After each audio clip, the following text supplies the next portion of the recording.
Hello everybody, I wanted to go ahead and get started here. It is 7 o'clock in the Ask Me Anything, so we should start seeing people popping into this live event on the stream, and that way I'll be able to see what questions you have. So if you have any questions for this live stream, go ahead and start putting them in the comments below, and I'll start bringing those up, and we'll start talking about those as we go through this live stream. The session here, we're going to answer any questions you have. So if you have a question about how we make our courses, about certifications, about cybersecurity, anything like that, I'm going to answer your questions here inside of this session. So feel free to go ahead and just start typing away those comments. Now, I did get a couple of questions before we got on the live stream, so I'm going to address those first to give you some time to ask your questions. The first one I had was somebody who has gotten their Security Plus, and they're working towards CISSP Plus, and they wanted to know if they should go back and get something like Network Plus or CCNA because they didn't have that strong networking background. So the question was, should they go back and get their Network Plus or their CCNA? Is that something that employers are going to value once you've already had your Security Plus or your CISSP Plus? Now, this person wants to get into cybersecurity specifically and not be a network engineer, but they do want to be a network analyst and a cybersecurity analyst. So the recommendation I would have on that is that you do need to have that information available to you. You need to be able to speak the language of networks and understand those fundamentals. But do you have to go back and actually get that certification? Should you go back and get a Network Plus? Well, I probably wouldn't recommend going back and getting a Network Plus if you already have your Security Plus and you either have or are about to get your CISSP Plus. Those are both considered higher certifications, and so there's really not a need to go ahead and get that extra one. Now, when we, excuse me about that. I wouldn't necessarily go back and get Network Plus, but the information there is important. So I would learn the information, but you don't necessarily need to pay the $250 or $300 to go take that certification exam. Now, if you're talking CCNA specifically, and that was the other question you had, should you go back and get your Cisco Certified Networking Associate? That one I may go back and get if you're going to be working in a company that uses Cisco devices, because they're going to value that more. This particular person, I believe, was working in the government sector, and so if you're working on Cisco devices in the government sector, especially in the DoD, the Department of Defense, you are required to go ahead and have that certification. Otherwise, they're not going to allow you to have administrative rights on those systems. So that is something that you do want to consider as you go through there. I see Zalia's on the stream here, and I see Brian's on the stream. So welcome, guys. It looks like we got a couple of people tuning in here as we go forward. I'm trying to figure out why I can't get my comments to show up on the corner like they're supposed to. So if you give me a second here, just working out the bugs, we will figure out why this is doing this. I can see the thumbs up, but I can't see the comments. Okay. Sorry about that. I've used this program so many times and haven't had this issue, but of course today we're going to have the problems. Okay, so I'm not sure why I can't get the comments to pop up on the screen here, but I can see them on my Facebook feed. So if you guys have a question, go ahead and pop them in there. And I'm not going to play troubleshooting here while we're live, so we'll just go from there. Let me go ahead and pull it up here. All right, so I see Chris and Keister have joined us as well, so welcome on board, guys. We'll go ahead and take your questions. Any questions you have, feel free to put them in the comments. If not, I'll just kind of keep answering questions as we go. So one of the other things that I get asked a lot, and I have several students who have been reaching out to me this week through the new Facebook group and other places, is what should my cybersecurity career path look like? What are the important things to get? And do I need this certification or that certification or whatever certification it happens to be? What I would tell you is that certifications are very specific to the jobs you want. So you don't want to go around and collect every certification out there because there's just too many of them is what it comes down to. And if you're getting all these certifications, it starts becoming a big hassle for you because every company has their own recertification requirements. So for instance, with CompTIA, if you have your Security Plus, you have to get 50 hours of continuing education every 3 years, and you have to pay a fee to renew that certification. If you then go and get a Cisco certification, you have continuing education with them and renewal fees with them. If you get a Microsoft certification, the same thing. If you get CISSP with IC squared, the same thing. And as you keep moving through all these different certifications, you can start getting to the point where you've got 5 or 10 different vendors that you're trying to support here, and you're going to have to go through and recertify which each of those, either by taking exams, continuing education, or paying those fees. And it can get very expensive very quickly. So what I recommend is you have to start with the end in mind. Now, what I mean by that is, where do you want to be, right? Do you want to be a network analyst? Or do you want to be a cybersecurity professional? Or do you want to be somebody who runs a network center? Or somebody who runs the help desk? Or somebody who's a system administrator? It doesn't matter which one you want to be, but you need to know what it is, because the answer for you is going to be different depending on what your end state is. So I have people all the time who come up to me and go, hey, should I get this cert? And my first question to them is usually, what do you want to be when you grow up, right? And not really saying that sarcastically, because I know some of you guys are 20, 30, 40, 50 years old, so you are grown up. But you know what I mean, right? We all, at some point, what do you want to be in 5 years from now? So I think that is a good question. And based on where you want to be, it's going to determine what certifications you need, or what degrees you need, or what other things you need, right? So, and the second part of this is that it's very location specific. So I was speaking with somebody recently who lives over in Asia, and they were asking about the job market in Asia and then the job market in Australia, and what certification would be best. And honestly, I'm very familiar with the U.S. job market, and specifically the U.S. East Coast job market, basically from Florida all the way up through New York. And our job market is going to be different than someplace like Singapore, or someplace like Thailand, or even someplace like Australia. There's different certifications that are valued by different companies. So what I always say is, go and look at what you want to be. So if you have a desire to be a penetration tester, go look in the location, the country, or the state that you're looking for, and then start looking for jobs on Monster and Dice and LinkedIn. And even if you're not qualified yet for those jobs, you want to look and see what they're asking for. Are they asking for a bachelor's degree, or a master's degree, or a graduate certificate? Or are they looking for regular certifications like the CYSA Plus, or EC Council's Certified Ethical Hacker, or OSCP's professional, right? Any of those type of things. And once you figure out what it is, build yourself a roadmap that says, if I want to be here in 5 years, then I need to take steps 1, 2, 3, and 4, right? And I think that's important to figure out as you figure where you want to go. So I have a question that came in here from Sandesh. His question is skill enough in CompTIA certificates, or is the certificate even needed? So do you just need the knowledge, or do you need the certification as well? That is going to be very dependent on the employer that you're looking at. So for instance, in the government sector here in the United States, for the Department of Defense, which is the military branch for us, the Army, the Navy, the Marines, we have civilians and contractors who work with them. And based on their job functions, they have a list of certifications they have to get. So if you're going to be a cybersecurity analyst, you either need your CompTIA CYSA Plus, which is Cybersecurity Analyst Plus, or you need CEH, Certified Ethical Hacker, or you need the CyberSec First Responder from Logical Operations. Those 3 certifications, one of those 3, you can choose, will meet the requirement for those jobs. If you're going to be an Information Assurance Manager, which is somebody who manages these teams of analysts, Level 1 managers have to have Security Plus, right, or the equivalent. Level 2 and Level 3 managers need to have CISSP, Certified Information System Security Professional, or equivalent.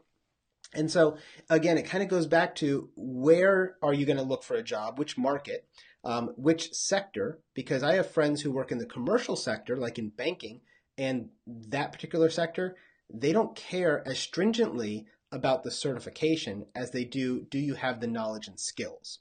But in the government sector, it's very bureaucratic, and they say you must have X certification to be eligible for this job. Or if they hire you, they'll say you must get the certification within 6 months of us hiring you, or you're going to get fired. And so that becomes very important. So I just want to make sure you guys see that. So Sharonda, thank you very much. I'm glad you enjoy our Udemy courses. We work really hard on them, and constantly trying to put out great content, and I'm glad to have you here tonight. Chris, let's see. I started watching. Okay, so Chris says he started watching our Cybersecurity Analyst Plus video tutorial and is looking to get the practice exams. Can I recommend any books to supplement the study material, or is the video tutorials enough with the practice exams for you to pass the exam? So this is a great question, not just for CYSA Plus, but any of our courses. I will tell you that when I build my courses, I build them as textbook replacements. So I'm building them with the assumption that you're not going to have to go anywhere else to learn. Because I figure that if you're buying a video course, you're probably somebody who likes learning by video. So we make them, so for instance, the Cybersecurity Analyst Plus is about 12 hours of content, and that covers everything for the exam objectives based on 2 different textbooks that I went through and reviewed as I wrote the course to make sure that I wasn't missing anything.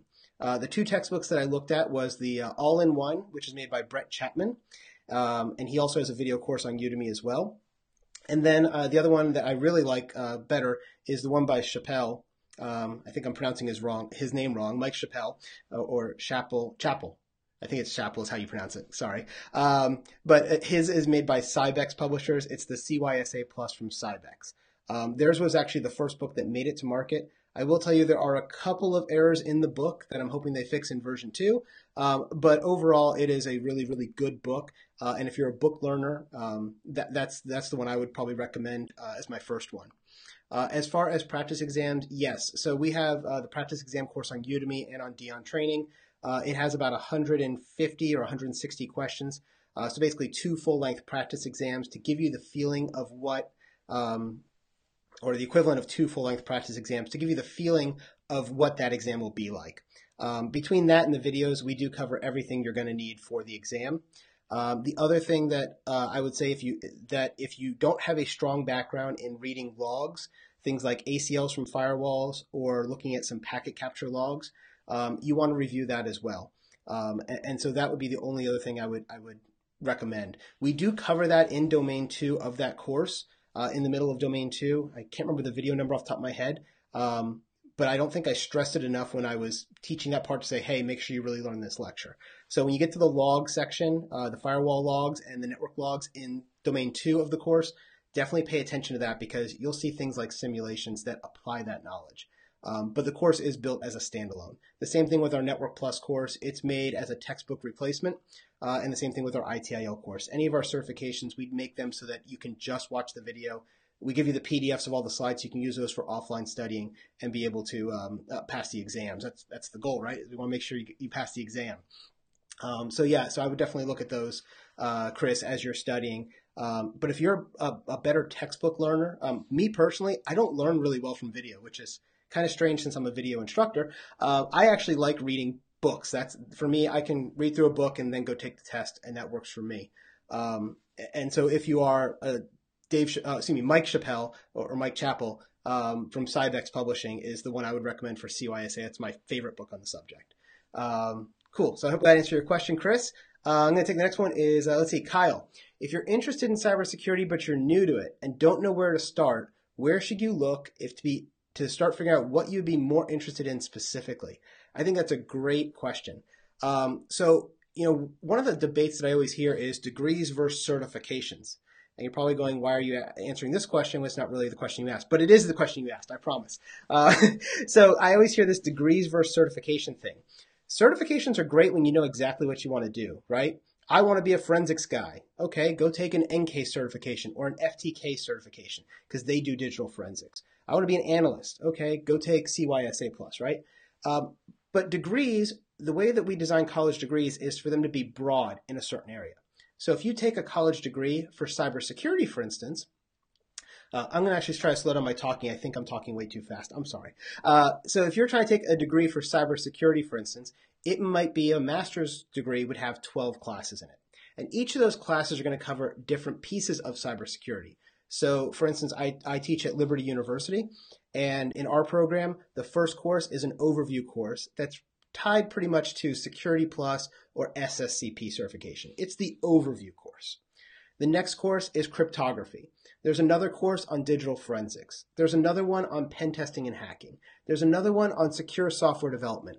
And so as you go through their 12-class program to get your master's degree, you get exposure to each of those 12 areas.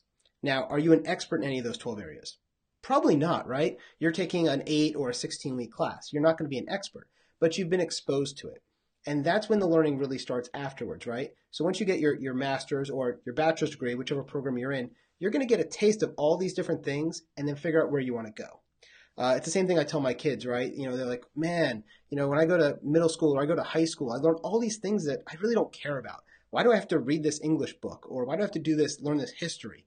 I'm not going to be a historian. Well, you really don't know what you're going to be when you're that young. And so high school and even college, a lot of it is just to expose you to all the different pieces of a field so you can figure out where do you want to specialize in. So I think that's a great place. And I know, Kyle, you and I have talked specifically offline as well, that you're in college right now. So you're getting that exposure as you go through. So I think that's really good. So I think that's very important. I'm sorry, these comments are scrolling fast. I'm trying to get back to them here. So that is really important. So that's one place. The other place is if you have a mentor and you can talk to that mentor and be like, hey, where do you think I should go? I'm interested in this thing. And they can tell you, well, based on your interest in this, they can help you connect the dots of all the things you want to do. The other place I'd recommend is cyberseek.org. Okay, I'm going to put this on the screen for you because I think it's an awesome, awesome site. So let me see if I can get this up here, if my program will work for me, and I think it will. All right, cyberseek.org. This is a great website that I'd recommend checking out. It is a free-to-use website. It is specific to the United States job market. So I will put that caveat out there, but I think it's really good for anyone interested in cybersecurity. When you go to that, there's going to be a map of the U.S., and it will show you which areas have the most jobs available. So areas like California, New York, Texas, Washington, D.C., Maryland, Virginia, those are kind of the big centers, right? But you can actually take it further, and it will actually highlight areas like cities in these places that have big job markets and growth. It'll show you which ones have a high demand and low density of people, lots of jobs, less people to apply, and places where there's lots of people, but not a lot of jobs. And so I think it's really good for that. There's also a place on there where you can dig in to specific jobs. So you can actually see a chart and it will say, here are the feeder programs, things like network technician, system administrator, software development. If you click on one of those, it will show you the type of jobs that it feeds into. And entry level for cybersecurity, you'll see, is things like analysts, blue teams, forensic investigators and things like that. And it will have the beginning, the middle, and the advanced jobs in cybersecurity and how these feeder roles will go in. And it will tell you what the average salary is. It'll tell you what the average qualifications are, whether it's a degree, a certification, or both. And it gives you a lot of great detail. So check out cyberseek.org. I think it's an awesome, awesome site. So let's see, I'm going to take the next question here. I have John. John asks, am I planning on covering the CompTIA Pen Test Plus? Yes. So the short answer is yes. The next question I'm sure you're going to have is when? So if you haven't heard, CompTIA is introducing an exam called the Pen Test Plus, which is for penetration testing. So if you look on the CompTIA roadmap, it goes A+, Network Plus, Security Plus. Now they're breaking it out into two, one for defenders, which is CYSA Plus, which we already have, and one for attackers, which is Pen Test Plus, or Penetration Testing Plus. And then after that comes CASP, CASP, which is a Certified Advanced Security Practitioner. So CYSA and Pen Test Plus will both be considered equivalent certifications. The exam itself comes out in July 31st, I believe, of this year, 2018. I took it about 2 months ago. I think it was, back in February. I took the beta for Pen Test Plus. And I will tell you, it's a good exam, and it is a lot harder than Certified Ethical Hacker. So for those who have taken Certified Ethical Hacker, if you're anything like me, you probably thought that was a joke. It has this great reputation, but the exam itself was very, very easy, in my opinion. I think the classes for CEH are awesome, but the exam does not test it thoroughly. Pen Test Plus, much, much more in-depth exam. You have to know lots of stuff on that. So you need to understand the hacker's methodology, just like CEH. You have to understand different exploit techniques, just like CEH. But it goes further. You have to understand some of the programming languages out there, like Ruby and Python, Bash Shell, and there was one more. I'm trying to remember off the objectives. It's not coming to me right now. But there was 4 different languages you had to be familiar with. Oh, PowerShell. So PowerShell, Bash, Ruby, and Python were the four you had to be able to recognize, read programs that were 15 or 20 lines long and figure out what they're doing, and be able to figure out from exploits what they're doing, and some pretty in-depth stuff like that. Are we planning on covering it? Yes. When are we planning on covering it? It will be late summer by the time we get out to that, because right now we are in the middle of filming our Prince 2 course, which is project management. For those of my ITIL students, there was a big demand from people who wanted Prince 2, which is a sister certification to ITIL, which is IT Service Management, and then this is project management. And the next one we're filming is Security Plus SYO 501, because again, we've had a huge demand for that, and I've been writing it for a while, but I haven't gotten it out yet. Just to give you guys an idea, I know I get a lot of, hey, I just took Network Plus, I want Security Plus, do you have it yet? Or I just took CISSP, I want CASP, right? Or something like that. Or, hey, have you thought about doing this cert or that cert? Realistically, I'm able to put out about 3 to 5 certifications a year. And the reason why is it takes a lot of time to make a course. So if we take, for example, the CISSP course, it's 11 hours of video. That 11 hours of finished video that you get to see takes us about 100 to 150 hours to research, write, film, post-produce, and then make all the questions. So it takes a long time to put together that thing, right? That ends up being 10 or 11 or 12 hours. So Pentest Plus is another probably 100 to 150 to 200 hours worth of effort. And so is Security Plus, and we're about 20% through writing Security Plus. I'm hoping to have the rest of it written in the next month and a half, so I can get it filmed and out in June, and then roll right into Pentest Plus will be the next one. We are also working on a CEH course, and I will say CEH and Pentest Plus have an overlap of about 70%, so I don't think Pentest Plus will take us an extremely long time to be able to build that differential from the CEH stuff that we've already taught. I've taught CEH, at least 50 or 100 times in person. And then now we're going to get the video course. We were about to release CEH. We're about to go film. And then the new version has just come out. So we're going back and making sure that it's updated because we don't want to put out old content right when the new exam comes out. So yes, we are going to get to Pentest Plus. We are going to get to CEH. Right now, the first two we're going for is Prince 2 and Security Plus. So those are the two you can see. We should have them in the next. Prince 2 should be May. And Security Plus will probably be late June, maybe early July at the latest is what I'm expecting. But sometimes we have delays, but that's where we're at right now. Cool. Let's see. So Keister asked, do you need Security Plus for government or can you just get CYSA? So it depends on the job you're applying for, Keister. If you're going for a management cert or management job, an IAM level 1 job, as they call it in the DoD, you would need Security Plus because CYSA is considered a analyst certification. It's a different category.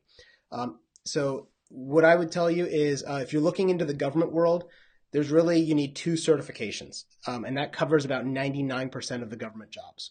If you can get to your CISSP, CISSP, that covers level 3 technician and below, and level 3 manager and below, which is 98% of the jobs out there. Then there's the analyst category at the bottom of their certification list, and you need either CEH or CYSA Plus. So if you just get your CYSA Plus and your CISSP, you're covered on almost all of the jobs except for engineering level jobs, which are extremely high level, and they're going to be looking for master's degrees and above on that. So they don't consider CYSA equivalent to Security Plus for those management level jobs because CYSA is a much more technical cert, where Security Plus is that entry-level manager cert. It takes a step back. But yeah, if you look at the DoD 8570 is the instruction. If you just go to Google Images, actually I could probably put it up here on the screen for you. Give me 1 second. I'm typing away here. It's coming, it's coming, it's coming. All right, this will make a lot more sense when I put it on the screen, I promise. Let's see, save image. It's the problem with Ask Me Anything, right? I wasn't prepared. All right, let's see. Let me pull this up here. And there we go. That blocks my face, but now you can see it. Let me make this bigger if I can. I can't make it bigger. Okay, so if you can see that chart on the screen, I know it's a little small, but if you search for DoD 8570, you'll be able to find a chart like this. Notice how they bucket the jobs. IAT means technician. That's the top 3. IAM means management. And then when you go down to IASAE, that is engineering. And then the bottom is your analyst roles. So if you look through this chart, you can start seeing the commonalities. And if you're qualified at a higher level, you're automatically qualified at a lower level. So if you become an IAM level 3, you're also qualified as a 2 and a 1. Okay, so that's why I said if you get CISSP, you're qualified for all the management and all the technician roles. If you get CEH, you'll see on the bottom there, that qualifies you for 4 of the 5 buckets in the CND analyst, which is Computer Network Defender. Okay, CEH is considered equivalent to CFR, which is a CyberSec First Responder, and CYSA+. This is an older chart, but those are all qualified for analyst roles as well. So you'll see that those 2 certifications cover you for almost the entire chart. And so that's why I would recommend looking, that's what your ultimate goal should be. And, 5 years of experience in the field, get your CISSP, you're going to be golden because there's just so much demand for those people and not enough people out there that have it. So that's what I would recommend to you on there. And Wesley, great point. You will need a security clearance for a lot of jobs, not all the jobs. So in the DoD, the Department of Defense, most of those jobs are going to require something like a secret or a top secret clearance. If you're going in normal government sector, a lot of those, like if you're working for Department of Treasury, they'll have what's called a public trust, which is a different one. And that's a fairly easy one to get. It's basically a background check for criminal and credit financial issues. When you start getting into the top secret realm, there's a little bit more hoops to jump through, but nothing major there. Can I share the chart after the session? Certainly, I can post it here in the comments for you guys. That should not be a problem if it lets me. If not, I will just post it in the group so you'll be able to see it. Pascal, welcome to the group as well. Great to see you. Wesley says Security Plus is a minimum where he's at down in Southern California for government entry level. Yeah, Security Plus is kind of it really has carved out a great niche as the entry-level cybersecurity certification, right? That's kind of where people start at. And then that brings up the question of what is entry-level cybersecurity, right? And that is a great question as well. So one of the things I think you have to remember is that while there is this huge job shortage in cybersecurity, right now this year there are 350,000 jobs that are vacant, and there are 780,000 people who have cybersecurity jobs. Okay, so there is a lot of vacancy in cybersecurity. And people go, well, if there's all this vacancy, why won't anybody hire anybody? And the problem is there's not enough what they call qualified people. Now, what makes somebody a qualified person? Well, it's usually a degree, a certification, but most importantly, experience, right? And that becomes the catch-22, because if you don't have experience, no one will hire you. But if no one will hire you, you can't get experience, right? And I think this is something that, unfortunately, especially here in America, the American media keeps saying, there's this cybersecurity shortage, there's a cybersecurity shortage. So a lot of people are going out and getting certifications, or they're going out and getting a degree, and then they're applying for these cybersecurity entry-level jobs.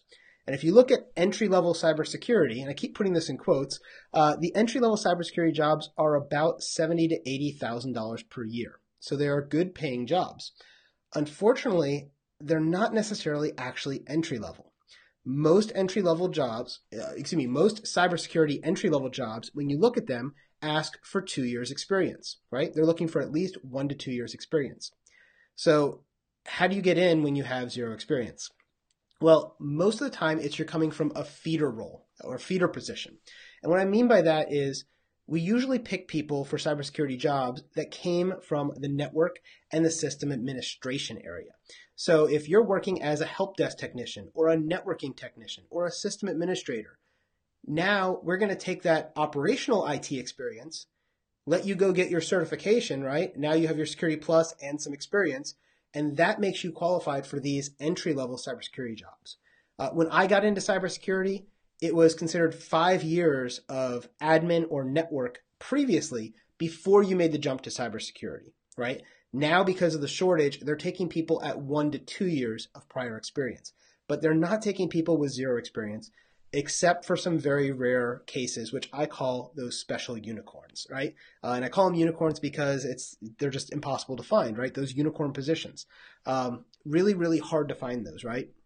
So something to keep in mind there is don't be afraid to go work up the scale. Go work in IT operations, go be a system administrator, go be a network administrator for a year or two, then jump over to cybersecurity. It really is, that is the traditional path, and it works 99% of the time.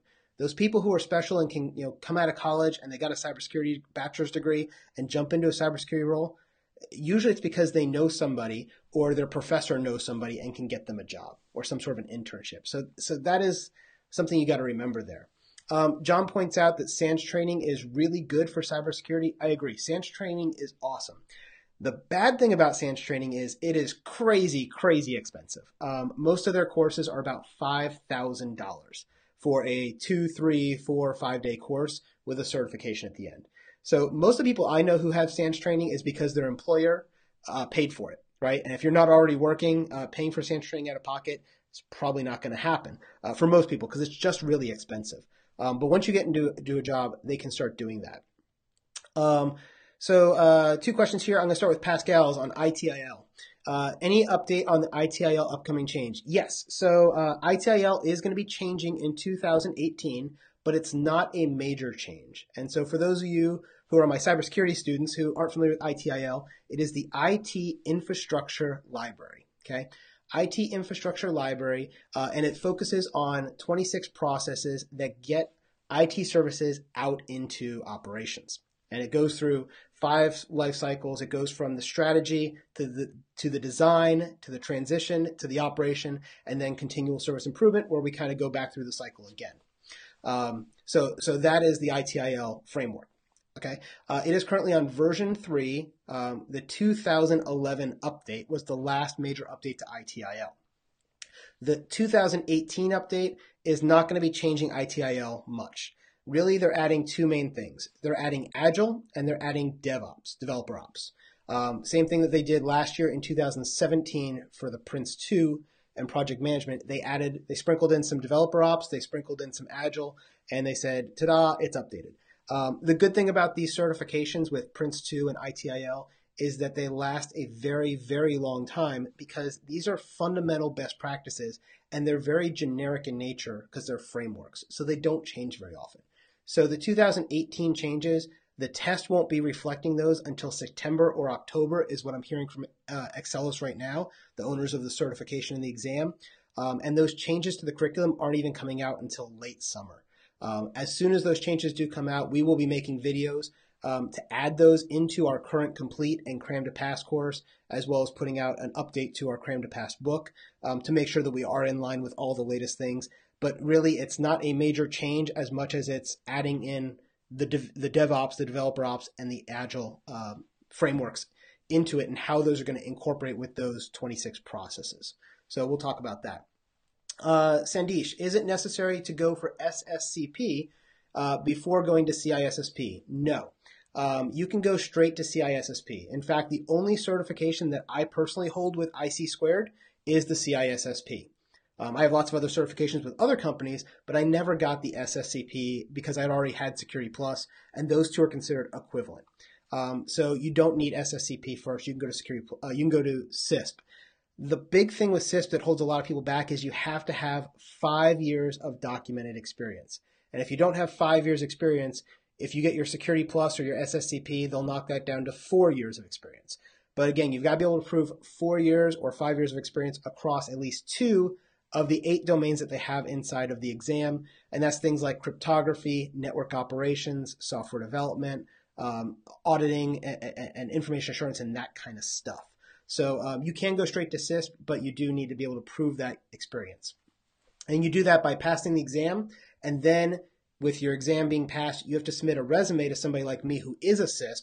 We validate you have at least 5 years of experience across 2 domains and put in a recommendation on your behalf, and then you'll become a full CISSP. Without that experience, you become what's known as a CISSP associate, which means you've passed the exam, and as soon as you get your 5 years, you'll become a full CISSP.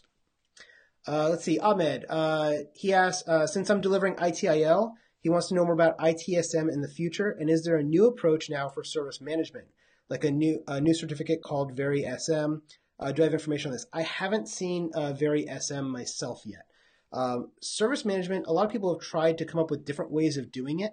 The organizations I've been a part of are extremely large organizations. So we have networks in the hundreds of thousands or millions of users. And ITIL is what we use as our foundation. And the reason why is because it works really, really well and it gets things through the process. Is it necessarily the fastest way to solve all problems? No, but it does make sure that all problems do get solved eventually, and most of them in a very quick manner. So one of the places that I personally ran was a network that had about 5,000 to 10,000 users across 4 countries. And when I ran that network, we had a solve rate from the first time somebody called us with a problem to the time it was fixed. 98% of our stuff was fixed within 5 minutes. Then 2%, that last 2%, about half of those would be fixed in 24 hours. Most of them would be solved within 48 hours. And then you have those special cases that people are scratching their head and trying to figure out why it's not working. And some of those would go on for a week or two. But ITIL really does work really, really well with the way service management is, even with cloud infrastructures, even with the movement across virtual service desks and all the other stuff. I don't see ITIL going away anytime soon. They're kind of the big daddy when it comes to service management. They have been since the 80s, and it really hasn't, they've changed and updated as time goes on, but I don't see any major shifts in that, even with the new technology changes nowadays. And no, Excelis doesn't pay me to say that. I'm just telling you what I personally think. All right, let's see. So I think I might have missed some people's comments in the bottom. Hold on, see if I can bring them up.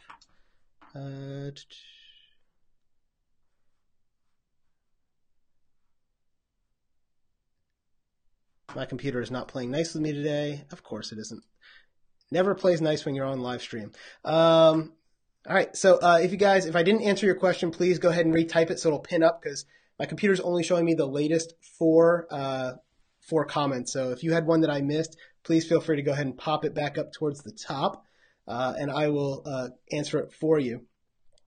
Yeah, so I think that's kind of the big thing, right? And that's, I think, one of the big reasons why you see that some of these big foundational things they don't really change that frequently, even though there's a lot of change in the underlying technologies, right? There's different ways to do IT service management, and there's different programs you can use, like you can use Remedy or build a SharePoint site to collect tickets, but it's the foundational processes that ITIL teaches that really kind of get you through all that. So Erica asks, if you complete OSCP and CYSA, can you explain the added skills covered by CASP? Great question. And that actually reminds me, somebody had asked prior to the stream, the difference between CASP and CISSP. So let me talk about that first, and then I'm going to answer your question about OSCP and CYSA. So CISSP is a management level certification, right? As I said earlier, you have to have 5 years of experience to even sit for the exam. And for that exam, you're really looking at, I think the biggest concept that's covered in the CISSP really, beyond the technical stuff, is risk, right? As a manager, when I'm dealing with large networks or I'm dealing with a project or a program, it's really all about risk decisions. And that's what CISSP is trying to get you to think about. It's all about this management level stuff. It's budgets and decisions and risk. And granted, it's a technical cert, so it's going to cover all of the foundational concepts as well, like cryptography and networks and routers and switches and firewalls and all of that good stuff. Now, when you look at CASP, it does cover a lot of that same stuff as CISSP, but they try to stay a little bit more technical. And so what I mean by that is that CASP tends to ask questions more with a technical mindset, where CISSP asks them more with a managerial mindset. And so it's just a different way of asking questions. Both of them cover a lot of the same material. In fact, I'd say there's probably a good 80 to 90% overlap if you took a CISSP book and you took a CASP book and you read them side by side. It's just really the way they ask the questions to get to it. With CASP, there's a lot more. When you read a question, out of the 4 answers, there's really 1 or 2 right answers and one's more right than the other. A lot of times with CISSP, there's 4 choices and they're all right, but one is most right most of the time, right? And so I think that's a big difference. So that's a big one there. The second question you had was if you have your OSCP, which is, for those who don't know, a very hands-on hacker certification for pen testing run by the people who make Kali Linux, and you have CYSA, which is an analyst certification. What is the difference in CASP? CASP is going to take those technical skills you already have and apply a management level. So CASP is really meant for those who are technical, but first, let me see how I can put this best. So originally when CASP came out, they tried to make it so it would match up with CISSP, and they weren't really gaining much traction. So then they decided, okay, CASP is going to be this advanced security person, right, who is very, very technical. So when you go into CASP, there is a domain on risk management, right? They're going to ask you risk management techniques. They're going to ask you how you make risk management decisions and calculations and stuff like that. They're going to take a lot of that CYSA stuff, like the incident response and the forensics, and they're going to bring that into CASP. There is a section on architecture, how you build out your network securely, right? Should I use a layer 7 firewall or a layer 3 firewall, and why? So they're going to cover that kind of stuff. Then there's another domain that is on enterprise security. So it's how are you going to do authentication, authorization, and those type of things. And so it is taking that CYSA stuff and bringing it up another layer. It's not as technical, from what I've seen, as CYSA, but as CYSA. It takes that technical experience and then brings it up a layer to what a manager would have to think about, but a technical manager. CISSP, I find that the people who do best on CISSP are actually less technical people. So I've gone through a lot of CISSP boot camps. I've sent a lot of my people through CISSP boot camps, those 1 week cram sessions. And the people who come from a technical background, who are my analysts or my engineers, they tend to fail CISSP. And when I take somebody who has not much clue, who's been a manager their whole career, and couldn't, set up the ACL to save their life, right? They couldn't set up the ACL, they couldn't hack into a system or any of that kind of stuff. They tend to pass CISSP because it is that management level, higher level stuff. But if you have an OSCP and you have CYSA, I have no doubt that you could watch a course or read a book and pass your CASP, Erica. I don't think there would be any issue for you there. It really, from what I've seen, is probably half of it is CYSA topics, and then the other half is just more in-depth Security Plus topics. So, you could probably study for a month and go take it without much problem with your background. So yeah, hope that answers your question. Sandesh, you have 4 years experience in system and network. Would that be enough for CISSP? If you have system and network experience already that you can put on your resume with 4 years, and you can get your Security Plus, that would knock the 5th year away for you. You could take that, and if you pass the CISSP, you can then get certified as a CISSP because you have that 4 years experience across 2 domains. Jack, I see, in demand right now. I think you had another comment that scrolled off the screen that I can't see. So if you could pop that in the questions again, copy and paste, I will answer your question. Sorry about that. Can I recommend any CASP training? So CASP has actually just released version 3 as of this month.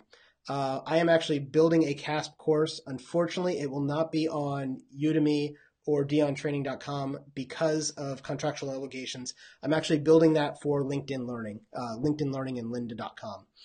So we already filmed the first domain, which was risk management, and that's already available on the platform. Domains 2 and 3 we're filming in June, and 4 and 5, which is the last 2 domains, will be filmed in, I believe it's August. So the whole course will be available by September. There's a lot of good CASP 2 training out right now, mostly textbooks. I haven't found a lot of good video courses, and I think most of you are interested in video courses. So I don't know who I could recommend for you for video courses right now. But we are in that overlap period that CompTIA does where you could take version 2 or version 3 right now for about the next 6 months. My CASP course will be fully available by about September or so with all 5 domains. But I honestly don't know what other good CASP course there are. If you have CISSP and CYSA, Mike, you could probably go grab like a CASP book, scan through it real quick, or just actually what I would do if I were you, I would take some practice exams. Go get some practice exams, see how you do, and you're probably like 90% of the way there. Because CYSA has that technical part, CASP or CISSP has the manager part, and you put those together, you're going to do very well on CASP. But I would take some practice exams, see where your gaps are, study those particular pieces of information, and move on.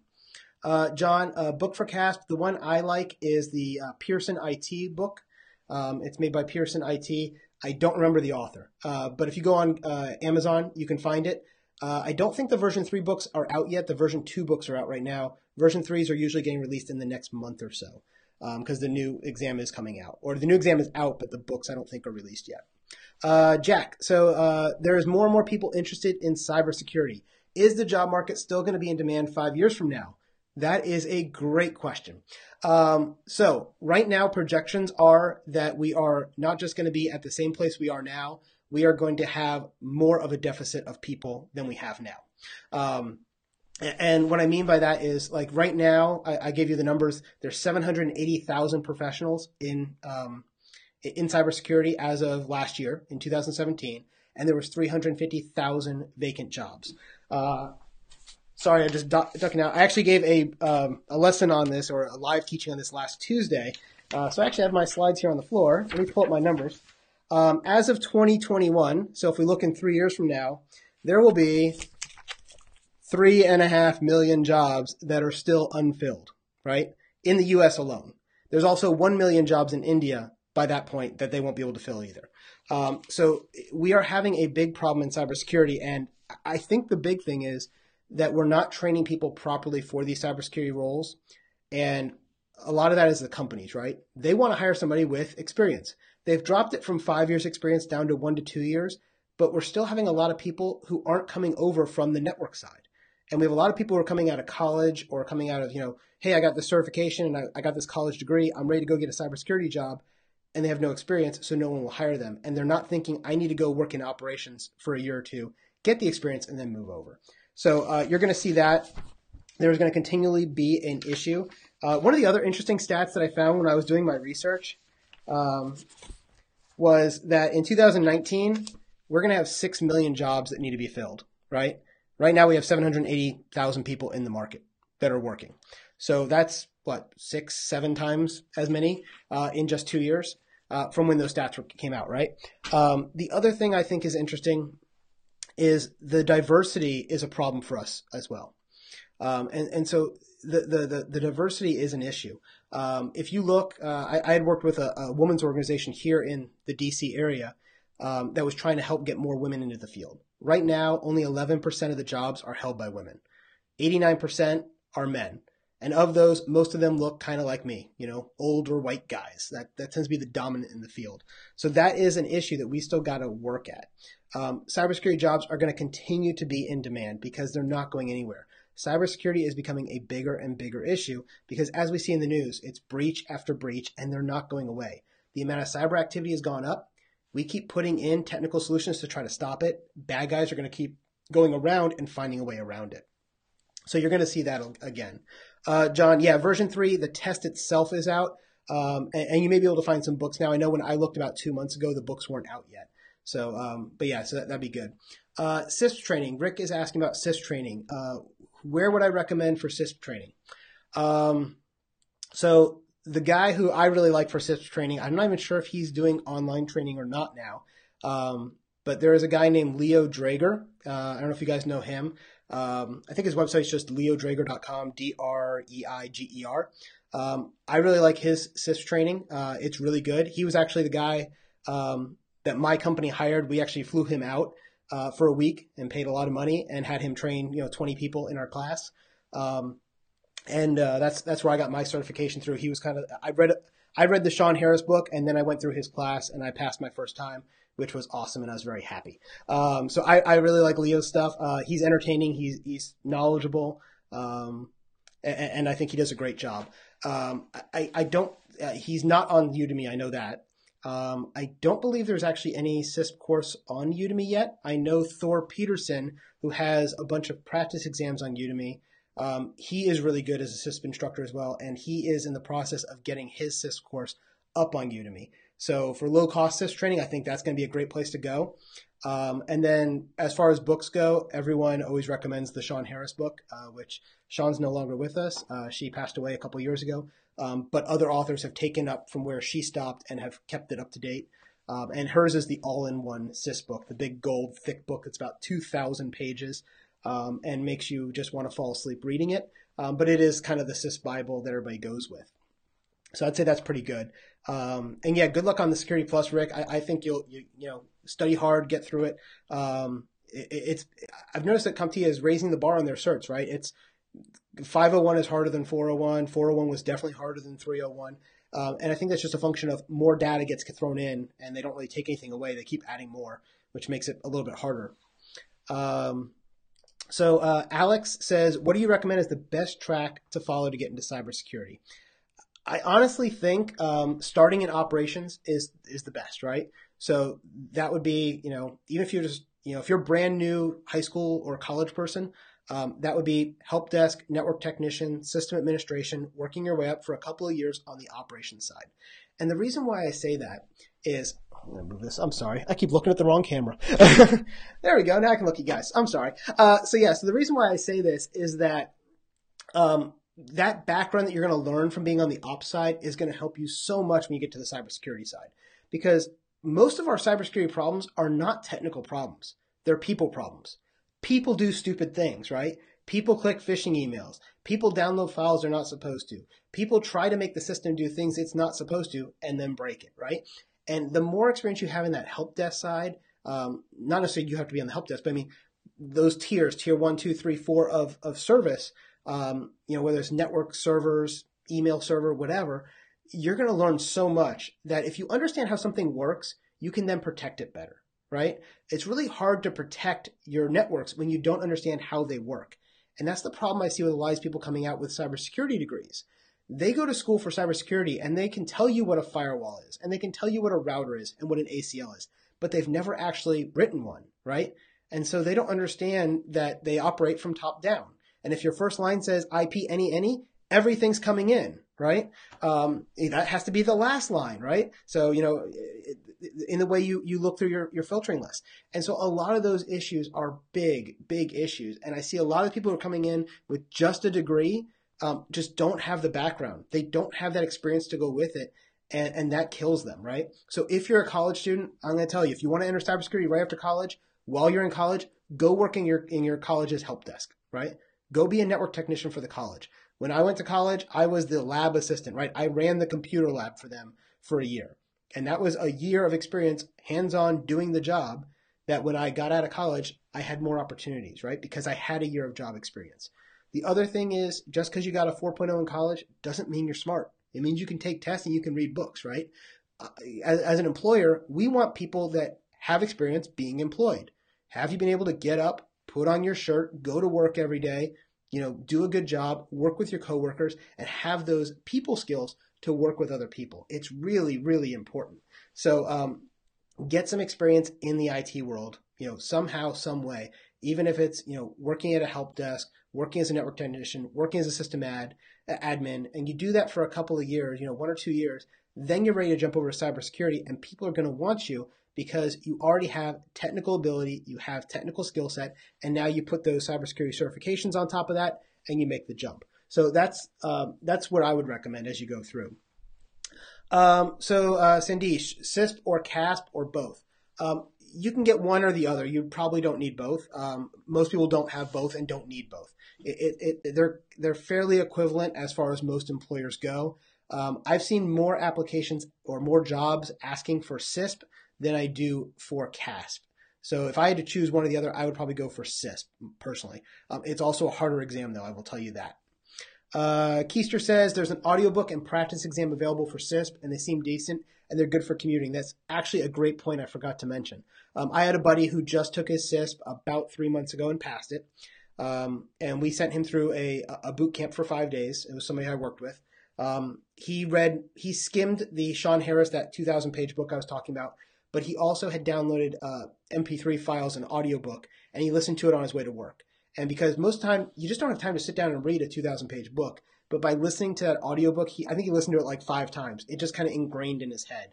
And then he took a ton of practice exams because nothing prepares you for a certification exam like taking practice exams. Practice, practice, practice, over and over and over again. It helps you identify where you're missing things, and it helps you identify what you need to study more. The other thing is when you take practice exams, always go back and look, not just, I got an 80%, but that 20% I missed, Why did I miss those, right? I chose A and the answer was D. Now, why is it D? And go back and figure that out, right? And when you figure that out, that's really going to help you, right? Wesley says he has a big agreement on people skills, personal skills, right? And I agree. I will tell you when I'm interviewing people, and so let me be honest here. My bachelor's degree is not cybersecurity. My master's is, right? My bachelor's degree is human resources. It was all about hiring and firing people. Okay. So people skills are important to me. And I will tell you that talking to other managers and other C-suite executives, you can't teach people skills, right? You've got to have them. You've got to be personable. You have to be able to look somebody in the eye and give them that firm handshake, right? Or wherever is culturally appropriate in your area. Those things are things you just can't teach somebody. It's something that they already have. I can teach you cyber. I can teach anybody to do networking, but I can't teach those people skills. When I started doing digital forensics, I went to a digital forensics class, and it was it was a law enforcement digital forensics class. And when I went there, I was kind of surprised because I thought it was going to be a bunch of IT guys, a lot of techie guys in this room. Out of 20 students, I was one of 2 that came from a technical background. The other 18 were all police officers. And I asked the instructor, I said, is this normal? This seems really weird to me. We're in a tech class. We're talking about doing like finding files in the Slack space and reconstructing files and doing all this really high-tech technical stuff. And these people in the room, a lot of them couldn't even like fix a computer if it was, change out a hard drive if they had to. And we had to take them from 0 up. And I asked the instructor, why do we have all these people here that just don't know computers? And they said, well, it's easier for me to teach a cop to be a computer guy than it is for me to teach a computer guy to think like a cop. And it was, I will tell you, I could do the tech stuff all day long, but I always kept forgetting to document things or log things. And I was breaking the chain of custody in the class because I'm like, oh, I'm a tech guy. I'm just going to get over there and do it. And I completely forgot about the law enforcement side of it, right? And so that is a big thing. And I think it's a lot the same thing with personal skills. I can teach anybody to be in IT. I can teach you how to do cybersecurity. I can't teach people to like you, right? I can't teach you to be likable because people want to work with people they like, they know, they trust. I think that's one of the reasons why you guys like my courses is because I'm kind of a personable guy. I'm not sitting up there going, hi guys, and now we're going to talk about cybersecurity. That would drive you guys crazy, right? So I think that is important in the real world as well. Be real, be authentic, and have those people skills. So Alex says, operations roles are equally demanding experience, even in entry level. So how do you get around that experience before the required experience? It is challenging. And a lot of that comes down to where you're located. So I can tell you in the area that I'm located in right now, there is a huge shortage of IT all around. Cybersecurity has a bigger shortage than IT. And one of the things that we're doing to try to alleviate the cybersecurity gap is we're trying to go back down to these people in IT and say, hey, look, you've got the skills we need. Let us teach you the security side and bring you up. And by the way, we're going to pay you more than you're getting paid in the operations side. But some people are kind of lazy and they get to a certain point and they go, I'm a system administrator. I'm happy. I'm done. Right. But if you look at a system administrator, they're making $60,000 to $80,000 a year. Entry level in cybersecurity is 80 and it goes up from there. So I know a lot of the companies out here, we're trying to convince people to move up because as they move up, that frees up the bottom for other people to come into the field. It is kind of a glut in that IT operations space right now, especially at the entry level. How do you break through that? It's hard. A lot of it is going to come down to the people you know and your network. And again, depending on where you live, you can go to an area that has less of a glut, right? If I go to, the rural areas of Kentucky, there's not as many IT jobs as if I come here in the DC, Northern Virginia, Southern Maryland area. This 60-mile radius around DC is just booming right now, right? California, if you go out by Silicon Valley, it's booming, right? All of these places they need help desk. They need people to run these systems, right? You go to Amazon, some of these cloud providers, things like that. So that's really important. But you're right. It is hard. And, if no one will hire you, how do you get experience? That's always the challenge. Let's see. Ahmed says, do you think that it's good for cybersecurity professionals to combine between the technical and management side by taking other security managements, things like CISM, CISSP, or even security compliance like the ISO 27001, COBIT 5, or et cetera? Yes. So do I think that they're good? Yes. I think it goes back to what I said, towards the beginning of this, which is know what your end state is. Where do you want to be in 5 years? I will tell you, I was actually really surprised that ITIL is as big as it is right now. I was talking to somebody today on Messenger, and I'm sorry if you're on. I completely forgot your name right now. I've had a crazy day. But they were saying that they were looking for jobs in IT security, and ITIL kept coming up as one of the requirements, and they were very surprised at that. And that's how they found me. Was like, oh, ITIL is important. I'll go take the ITIL exam, and so they found me to go take my course. And so if you look at those job postings and see what it is that people are asking for, right? As far as ISO 27001, that's really important in certain industries. I will tell you, I work in the government defense sector mostly, and I haven't seen that be important for us. For us, they much more prefer CISSP, right? CISM is okay too, but it only qualifies them for level 2 on that chart I showed earlier. On this chart here, if you look at IAM level 2, you'll see CISM shows up. IAM level 3, it doesn't. IAT, it doesn't. And so that's why I say CISSP is more important for those DoD and government jobs because it takes care of IAT level 1, 2, and 3, IAM level 1, 2, and 3. Okay, so I think it goes back to looking at your area. We always say, hey, cybersecurity is a shortage around the world. It is. Certain areas have a bigger shortage than others. And so depending on where you are, that's going to make a difference on which ones you should take. So John says the incident response chief that he worked for had a background in law enforcement and said forensics and law enforcement go hand in hand.